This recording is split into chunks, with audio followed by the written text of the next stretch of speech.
इस दुनिया में इंसान जब अपने हालातों से हारने लगता है, जब हर तरफ से रास्ते बंद होते हैं, जब तकदीर के दरवाजे भी उस पर बंद हो जाते हैं, तब भी एक चीज बची रहती है, अल्लाह पर यकीन। क्योंकि अल्लाह के यहां देर हो सकती है मगर अंधेर नहीं। यही यकीन एक गरीब और मजबूर इंसान की कहानी है, जो अपने हालातों की जंजीरों में जकड़ा हुआ था, मगर अपने रब पर उसका ईमान कभी कमजोर नहीं पड़ा। कहानी की शुरुआत होती है एक छोटे से गांव से, जहां की गलियां तंग और मकान मिट्टी के बने हुए थे। गांव की हर सुबह जमीन की सौंधी खुशबू और मुर्गों की बांग के साथ होती थी। वहीं एक टूटी फूटी झोपड़ी में रहता था रईस अहमद। उसका नाम तो बड़ा रईस था, मगर हालत ऐसी कि 2 वक्त की रोटी भी मुश्किल से मयस्सर होती थी। उसकी उम्र करीबन 35 साल थी। रंग सांवला, दाढ़ी बढ़ी हुई और आंखों में मायूसी की परछाइयां झलकती थीं। रईस अहमद की बीवी का नाम था सबीहा, जो पतली दुबली और बेहद हसीन थी, मगर उसके चेहरे पर अब रौनक कम और फिक्र ज्यादा दिखाई देती थी। दोनों के 3 छोटे छोटे बच्चे थे, जैनब, फैज और इकरा। ये बच्चे भी हालात की तलखी में पले बढ़े थे, मगर उनकी मुस्कान में अब भी मासूमियत झलकती थी। रईस हर रोज सुबह तड़के उठता और गांव के बाहर एक छोटे से मैदान में लकड़ियां बटोरता। कभी कभी किसी अमीर के घर जाकर मजदूरी करता, मगर जो पैसे मिलते वो बच्चों की भूख मिटाने के लिए नाकाफी होते। उसका दिल बार बार तंगहाली से हार जाता, मगर फिर वो मस्जिद की तरफ जाता, वुजू करता और सजदे में गिरकर अपने रब से कहता, या रब, मेरे बच्चों को भूखा मत सुलाना, मेरे लिए रहमत का दरवाजा खोल दे। गांव में लोग उसे तानों से देखते, अरे रईस, तेरे नाम में ही अमीरी है, हालत तो देख। मगर रईस कभी जवाब नहीं देता। वो जानता था कि इंसान की जुबान तल्ख हो सकती है, मगर रब का करम कभी तल्ख नहीं होता। एक शाम जब सूरज ढल रहा था और गांव की मस्जिद से मुअज्जिन की अजान की सदा गूंज रही थी, रईस थका हारा अपने घर लौटा। उसके कपड़े मिट्टी से सने हुए थे, माथे पर पसीने की बूंदें और हाथों में छाले थे। घर में दाखिल होते ही उसकी बीवी सबीहा ने पूछा, खाना लाए हो? रईस ने आंखें झुका लीं, जेब में हाथ डाला और चंद सिक्के निकाले। इतने भी नहीं थे कि सबका पेट भर सके। सबीहा ने बच्चों की तरफ देखा, जिनकी आंखों में भूख की चमक थी, मगर फिर भी उन्होंने मुस्कुराकर कहा, अब्बू, कोई बात नहीं, हम पानी पीकर सो जाएंगे। उस रात रईस सो नहीं सका। उसका दिल बैठा जा रहा था। उसने आसमान की तरफ देखा, वो तारों से भरा हुआ था। उसने मन ही मन कहा, या रब, क्या मेरी दुआ तेरे पास नहीं पहुंच रही, या तू मेरी आजमाइश कर रहा है? मुझे हिम्मत दे। उसने फिर से वुजू किया और 2 रकात नमाज अदा की। सजदे में उसका दिल पसीज गया और आंखों से आंसू बह निकले। या रब, तेरा करम देर से आता है, मगर आता जरूर है, मैं हार नहीं मानूंगा। इसी वक्त मस्जिद के इमाम साहब की आवाज गूंजी, कभी मत सोचो कि अल्लाह तुझे भूल गया, याद रख, उसके यहां देर है, अंधेर नहीं। ये अल्फाज रईस के दिल में ऐसे उतर गए जैसे अंधेरे में किसी ने दिया जला दिया हो। उसके दिल में उम्मीद की एक नई लौ जल उठी। रईस अहमद उस रात सोया नहीं।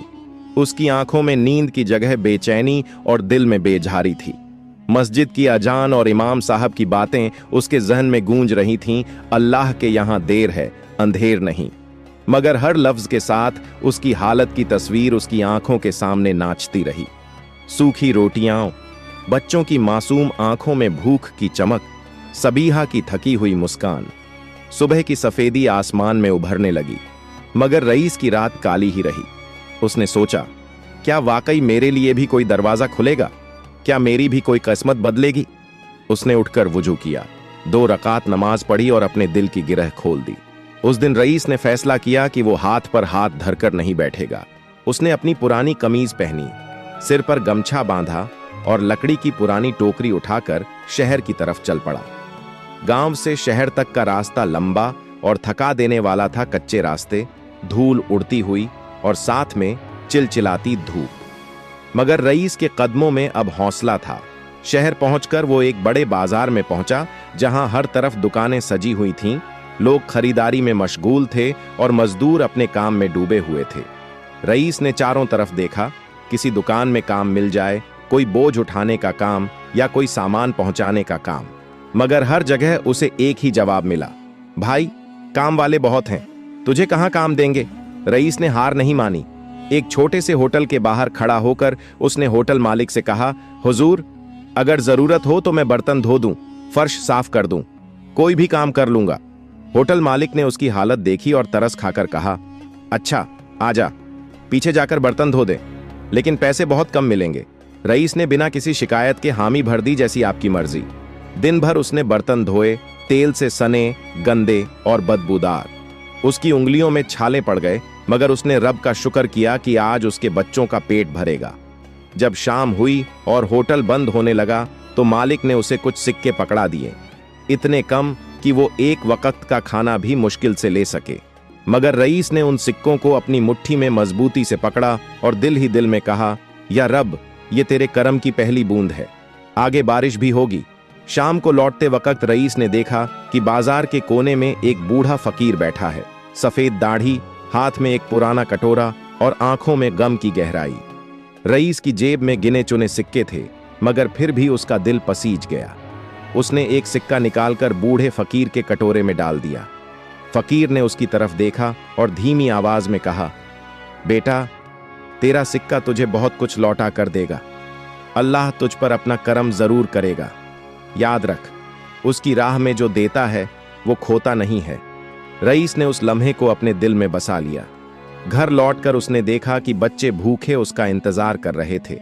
उसने बाजार से लाए गए थोड़े से खाने को सबके सामने रखा, एक रोटी, कुछ चावल और पानी। सबने शुक्र करते हुए खाना खाया।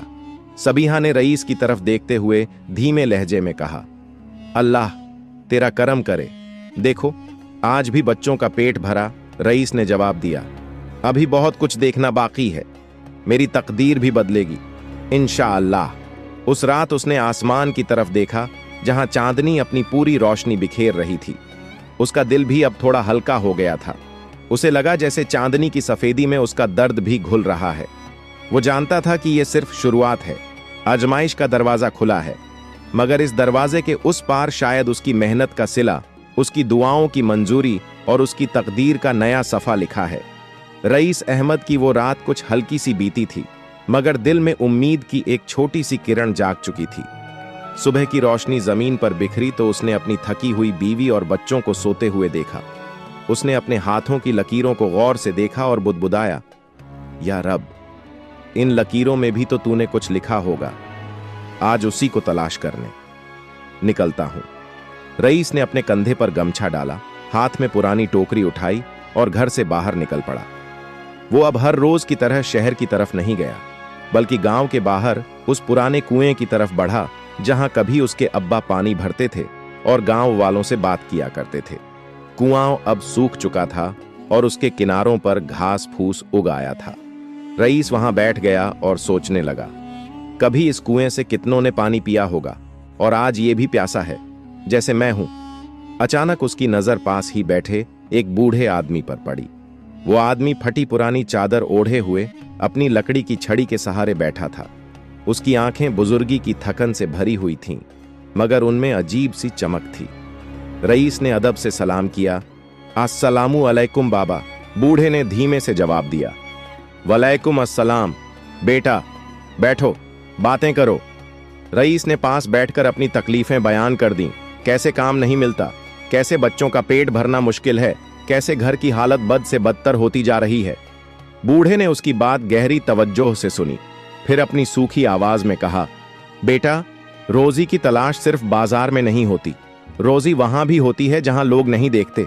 क्या तूने कभी खेतों की तरफ देखा? क्या तूने सोचा कि जमीन खुदा की नेमत है और वो किसी को भी खाली हाथ लौटाता नहीं? रईस ने हैरानी से पूछा। मगर बाबा, जमीन तो मेरी नहीं है, मैं कैसे उसमें काम करूं? बूढ़ा मुस्कुराया और अपनी छड़ी से दूर एक खाली पड़ी जमीन की तरफ इशारा किया। वो जमीन सरकारी है, मगर उस पर कोई काम नहीं करता। जा, वहां मेहनत कर, बीज बो, पानी ला, खुदा की रहमत से तेरा घर भी आबाद होगा और तेरी तकदीर भी। रईस ने उस बूढ़े की बातों में एक अजीब सी सुकून भरी गहराई महसूस की, जैसे उसके दिल में किसी ने यकीन की एक नई लौ जला दी हो। वो तुरंत उठा, उस जमीन की तरफ गया और अपने हाथों से जमीन को टटोलने लगा। मिट्टी नरम थी मगर सूखी। उसने सोचा, पानी लाऊंगा, बीज डालूंगा, मेहनत करूंगा। वो वापस घर गया और अपनी बीवी सबीहा को सारी बात बताई। सबीहा की आंखों में भी एक चमक आ गई। अगर रब ने चाहा तो ये सूखी जमीन भी हरी हो जाएगी। मैं भी तेरे साथ चलूंगी। अगले दिन से रईस और सबीहा दोनों उस जमीन पर काम करने लगे। रईस मिट्टी को खोदता, सबीहा उसमें बीज डालती और दोनों साथ मिलकर उस जमीन को पानी देते। गांव वालों ने उन्हें ताने मारे, अरे रईस, ये बेकार जमीन में क्या मिलेगा, इतनी मेहनत करके भी कुछ नहीं उगेगा। मगर रईस ने किसी की बातों की परवाह नहीं की। उसका दिल अब यकीन से भर चुका था। दिन बीते, हफ्ते बीते और एक रोज जब रईस जमीन पर पहुंचा तो उसने देखा कि वहां छोटे छोटे हरे अंकुर निकलने लगे हैं। उसकी आंखों में आंसू आ गए। वो रो पड़ा, मगर इस बार ये आंसू दर्द के नहीं थे, बल्कि उस यकीन की तस्दीक के थे जो अब उसकी मेहनत में रंग ला रहा था। उसने जमीन को छूकर कहा, या रब, तेरा करम शुरू हो गया है। रात को घर लौटकर उसने बच्चों को यह खुशखबरी दी। सबीहा ने खुशी से सजदा किया और कहा, अल्लाह, तेरा शुक्र है। रईस को अब अपनी मेहनत की राह नजर आने लगी थी। ये जमीन अब उसकी रोजी का जरिया बनने वाली थी। मगर ये तो बस शुरुआत थी। आगे की राह में बहुत सी आजमाइशें, मुश्किलें और अल्लाह की रहमत के नए दरीचे खुलने वाले थे। रईस अहमद की जिंदगी में अब वो वक्त आ चुका था जहां मेहनत की मिट्टी में उम्मीद की पहली नन्ही कोपलें निकल रही थीं। हर सुबह की पहली किरण के साथ वो जमीन पर पहुंचता, हल्का सा ओस की नमी उसके पांवों को भिगो देती और मिट्टी की सौंधी महक उसके दिल को ताजगी से भर देती। सबीहा और बच्चे भी अब उसके साथ काम में हाथ बटाने लगे थे। जैनब और फैज मिट्टी में खेलते हुए बीज चुनकर रखते और इकरा अपनी छोटी हथेलियों से पानी छिड़कती। गांव वालों की बातें अब भी पीछे नहीं हटी थीं। कोई कहता, रईस दीवाना हो गया है, बेकार जमीन में मेहनत डाल रहा है। कोई हंसता, कभी खेत का मालिक बनेगा ये गरीब मजदूर। मगर रईस अब इन बातों को अपने कानों में घुसने नहीं देता था। उसके कानों में अब सिर्फ एक आवाज गूंजती थी, अल्लाह के यहां देर है, अंधेर नहीं।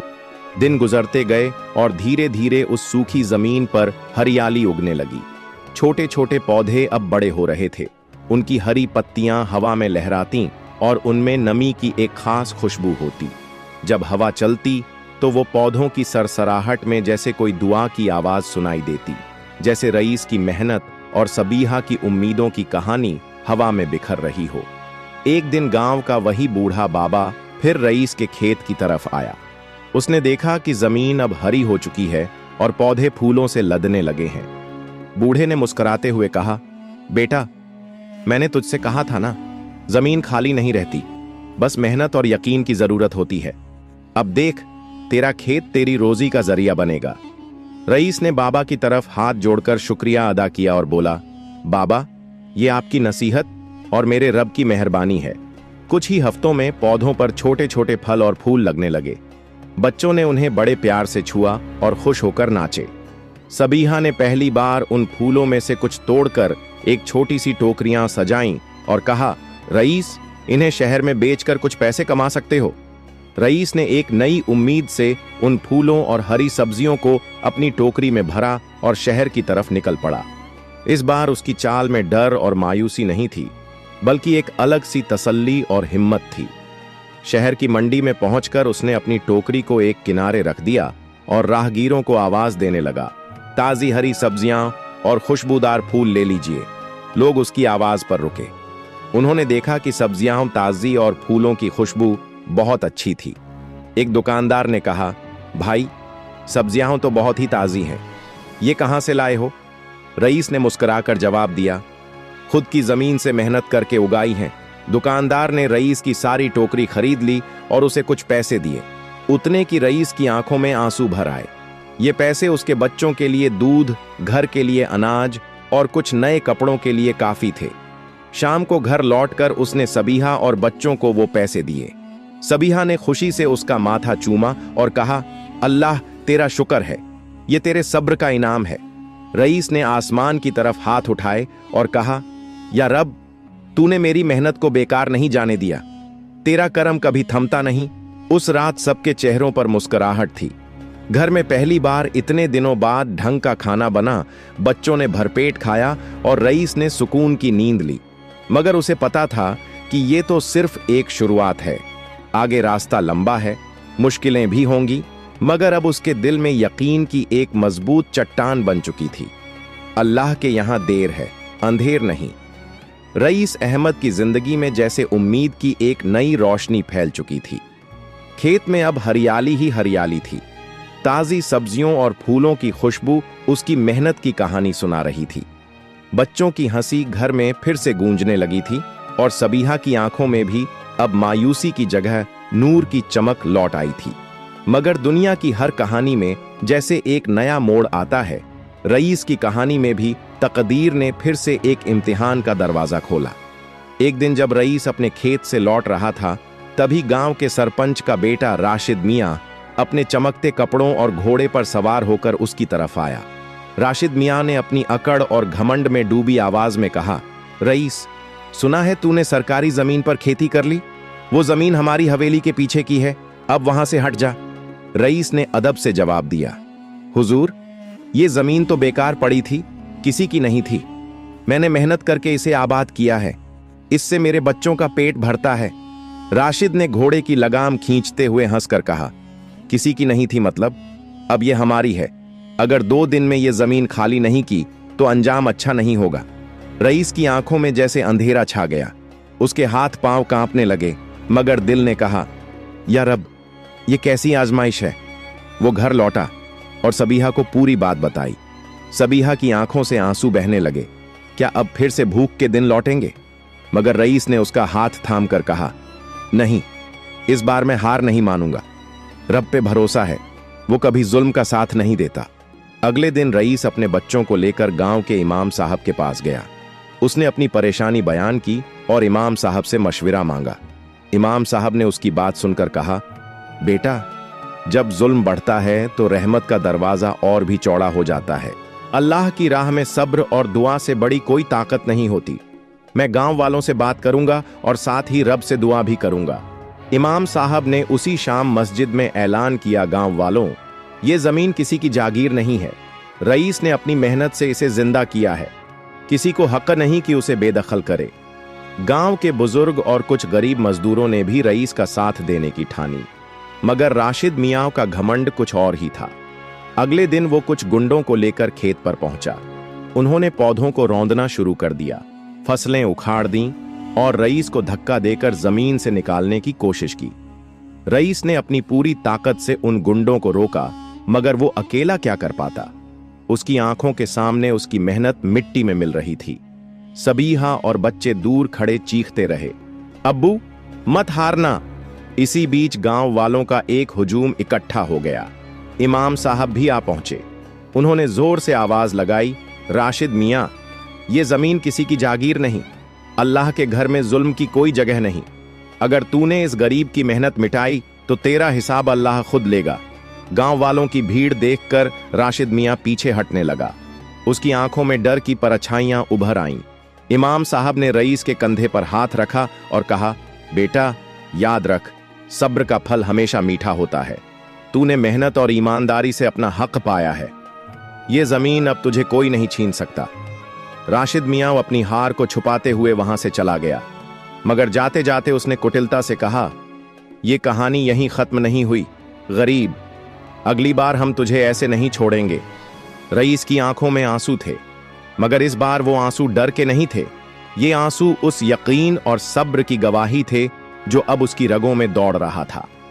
उसने अपने बच्चों को सीने से लगाया और सबीहा की आंखों में देखते हुए कहा, अब चाहे कितनी भी आंधियां आए, मैं नहीं झुकूंगा। रब ने मेरा हाथ थामा है। उस रात घर में सबने मिलकर शुक्राने की नमाज पढ़ी और दुआ मांगी, या रब, हमें मजलूमों में मत लिख, हमें अपने करम की बारिश में भिगो दे।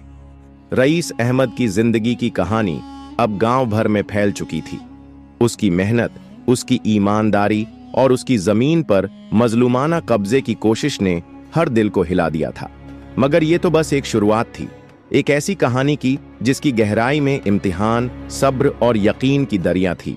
रात गहरी हो चुकी थी। आसमान पर बादलों का घिराव था और रह रहकर बिजलियां चमक रही थीं।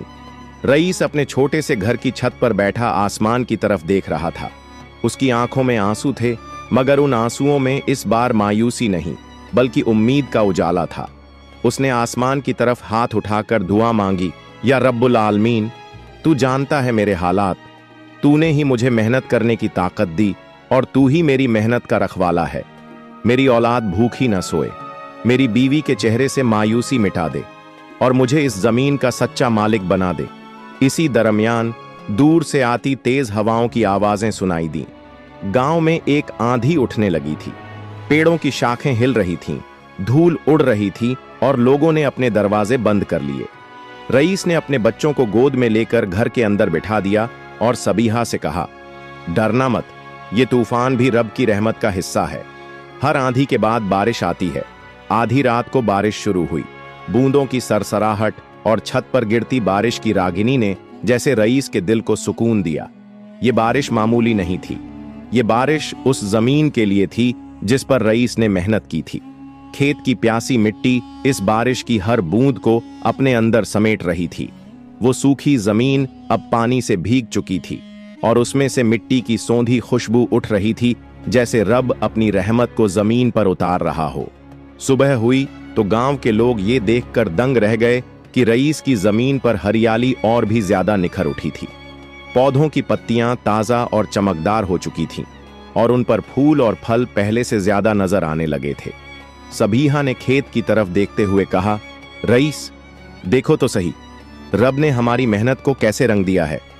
रईस की आंखों से आंसू गिर पड़े और उसने सजदे में गिरकर शुक्र अदा किया। या रब, तेरा करम कभी थमता नहीं, तूने मेरी मेहनत को इस कदर फलदार कर दिया, इसका शुक्रिया कैसे अदा करूं। उसी दोपहर में गांव में एक और अजीब मंजर देखने को मिला। राशिद मियां, जो रईस की जमीन पर कब्जा करना चाहता था, उसकी हवेली में आग लग गई। लोग इधर उधर दौड़ने लगे, मगर आग इतनी तेज थी कि हवेली का आधा हिस्सा जलकर राख हो गया। राशिद मियां सर पकड़कर बैठ गया और बड़बड़ाने लगा, ये सब रईस की बद्दुआ का असर है, ये उस मजलूम की आहें हैं। गांव वालों ने कहा नहीं, ये अल्लाह का इंसाफ है, जो दूसरों का हक मारता है उसकी हवेली भी राख हो जाती है। रईस ने जब ये सुना तो उसके दिल में जरा भी घमंड या बद्दुआ नहीं थी। उसने सिर्फ इतना कहा, अल्लाह की रहमत और उसकी सजा दोनों ही हक हैं, मगर मैं अपने रब से रहमत मांगता हूं, बद्दुआ नहीं। गांव का सरपंच, जो पहले राशिद मियां के पक्ष में था, अब खुद रईस के घर आया। उसने अदब से कहा, रईस भाई, तुमने अपनी मेहनत और ईमानदारी से ये जमीन फसलदार की है, अब कोई भी इस पर दावा नहीं कर सकता। हम पंचायत में ये फैसला करेंगे कि ये जमीन तुम्हारी है। रईस ने सरपंच की बात सुनकर सिर झुकाकर शुक्र अदा किया, शुक्रिया, मगर ये मेरा हक नहीं है, ये मेरे रब का करम है। कुछ ही दिनों में रईस की जमीन पर इतनी पैदावार हुई कि उसने शहर की मंडी में सब्जियां और फूलों की अच्छी कीमत में बेचना शुरू कर दिया। लोग उसकी मेहनत और माल की ताजगी देखकर खुद ब खुद उसके पास आने लगे। वो अब हर रोज शहर जाता, अच्छे कपड़े पहनकर, सिर ऊंचा करके और मन में रब की रहमत की याद लिए।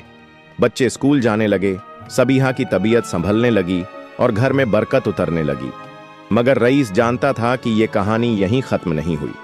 रहमत के साथ इम्तिहान भी आते हैं।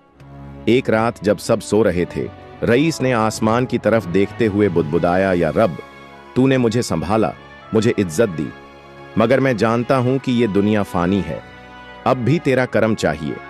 मेरे बच्चों की तकदीर में तू रहमत लिख दे और मेरे दिल को सब्र और शुक्र से भर दे। और आसमान पर चांद मुस्करा रहा था, जैसे रईस की दुआओं का जवाब दे रहा हो।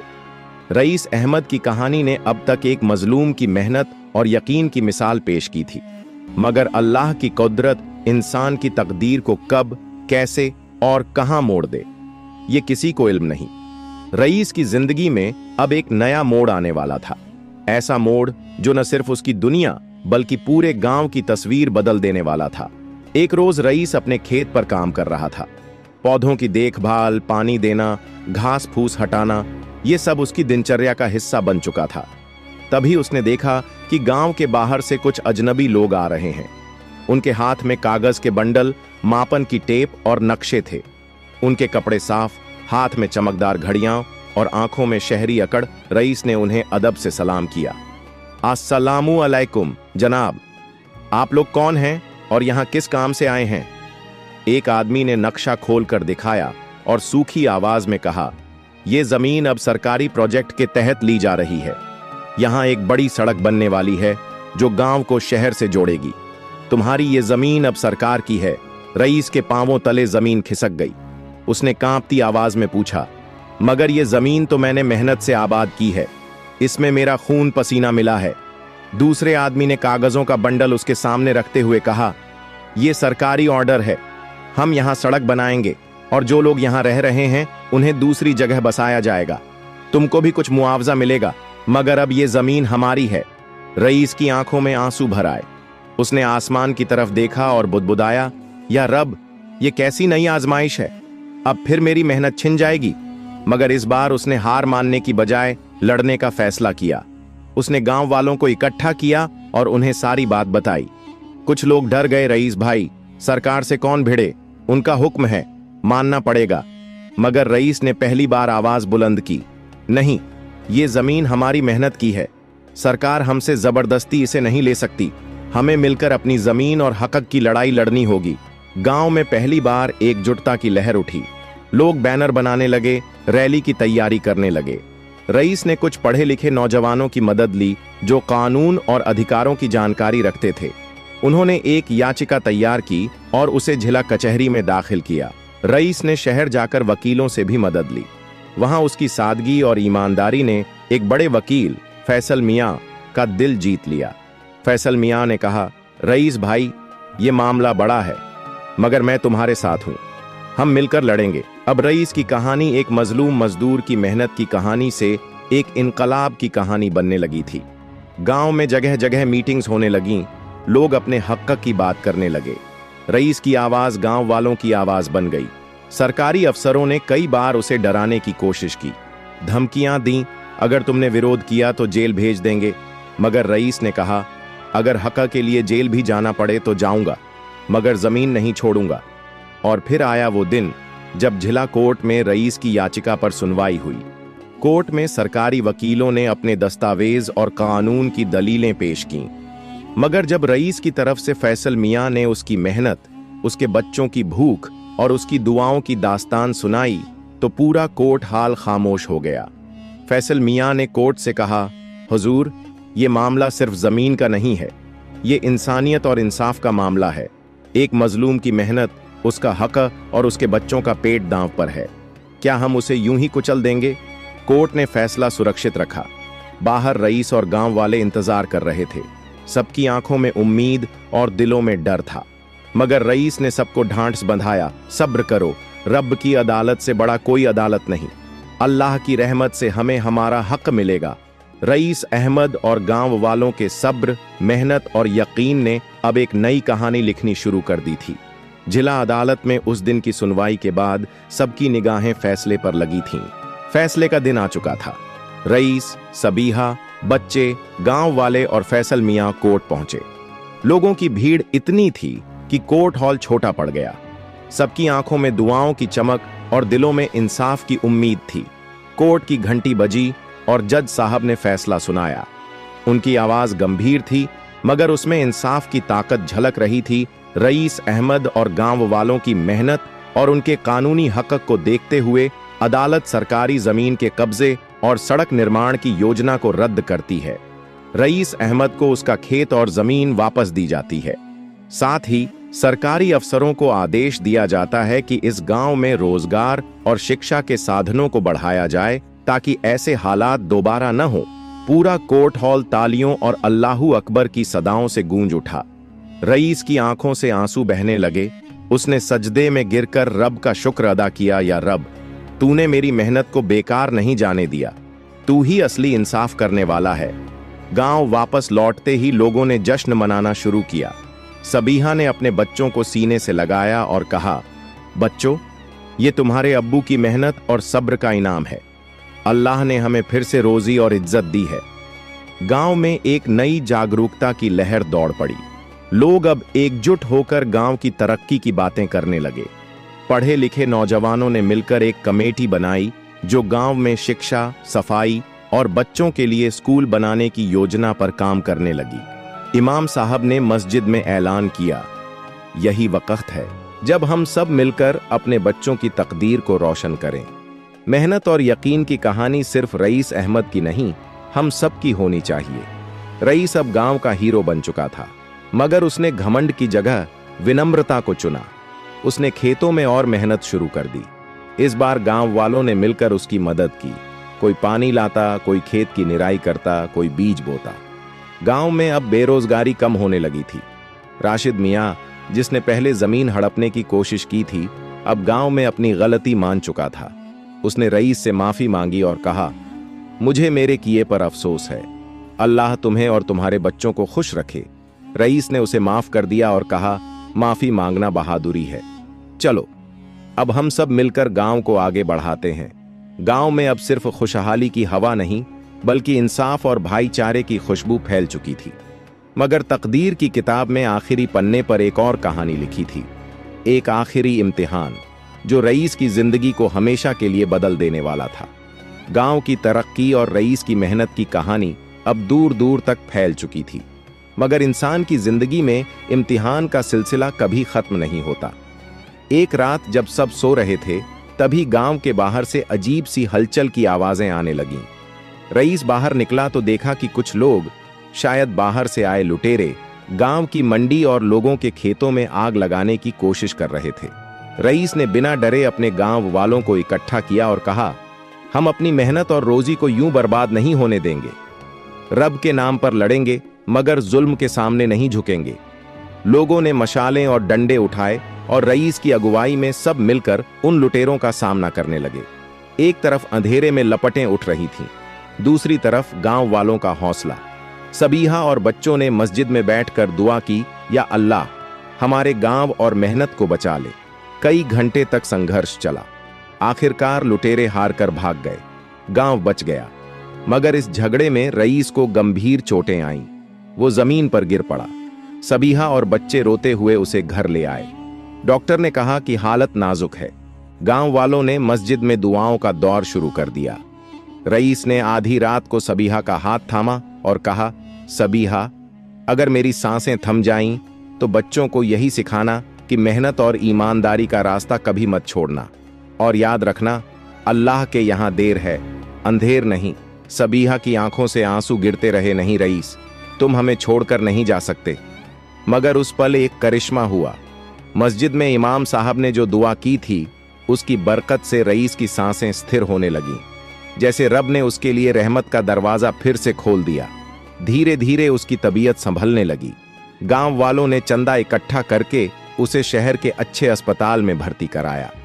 कुछ ही हफ्तों में रईस ठीक होकर वापस लौट आया, मगर अब वो पहले से कहीं ज्यादा मजबूत, यकीन से भरा और गांव के बच्चों का हीरो बन चुका था। गांव में अब हर रोज सुबह की अजान के साथ मेहनत की नई कहानी शुरू होती। बच्चे स्कूल जाने लगे, खेतों में हरियाली लहराने लगी और लोगों ने रईस को अपना रहनुमा बना लिया। रईस ने गांव में एक छोटा सा मदरसा और एक मुफ्त का स्कूल शुरू करवाया, ताकि किसी बच्चे को तालीम से महरूम न रहना पड़े। अंत में रईस की कहानी ने यह साबित कर दिया, अल्लाह के यहां देर है, अंधेर नहीं। मेहनत, सब्र और दुआ कभी बेकार नहीं जाती। रब की रहमत हर मजलूम के साथ होती है। यह कहानी यहीं मुकम्मल होती है, एक ऐसे इंसान की कहानी जिसने मेहनत, सब्र और यकीन से अपनी तकदीर बदली और अपने गांव की तकदीर भी।